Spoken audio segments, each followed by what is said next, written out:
Voilà dans un an à quoi ressemblera peut-être votre sapin de Noël, une matière organique désagrégée, comme sur cette butte au pied des arbustes.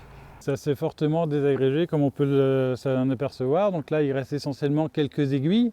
Après, il reste quelques petites branches, mais vraiment très très peu par rapport à la quantité qu'on avait au démarrage. On n'a pas trouvé mieux et donc c'est une opération qu'on fait depuis 3 ans.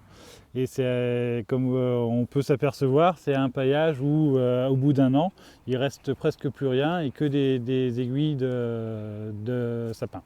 Né de la nature, le sapin retourne ainsi au sol pour le protéger, le nourrir, éviter les pousses des herbes indésirables.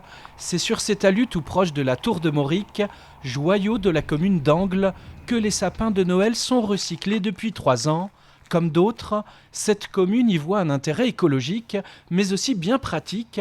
Avant que cette opération broyage de sapins de Noël n'existe ici, c'était un peu compliqué. On en retrouvait un peu partout, parfois dans la nature, et aussi on avait pu constater, sur toutes les communes d'ailleurs, que les déchetteries étaient envahies par ces sapins après les fêtes, et qu'il fallait trouver une solution, quoi. Mais je pense que petit à petit, chemin faisant, chacun va adopter cette solution, qui me paraît être la plus rationnelle, et puis ça permet aussi, on est dans des villages où la population est âgée, et souvent les déchetteries pour eux c'est une corvée, hein, et ça leur permet de venir dans le bourg, de faire à l'occasion d'une course, ils déposent le sapin, et puis tout le monde est content, quoi. Renseignez-vous, si vous ne l'avez pas déjà fait, votre commune dispose peut-être d'endroits pour collecter vos sapins naturels. Sachez également que souvent, les fermes d'élevage les réutilisent pour nourrir leurs animaux, comme ici, à la ferme du Bonheur située à Sèvremont.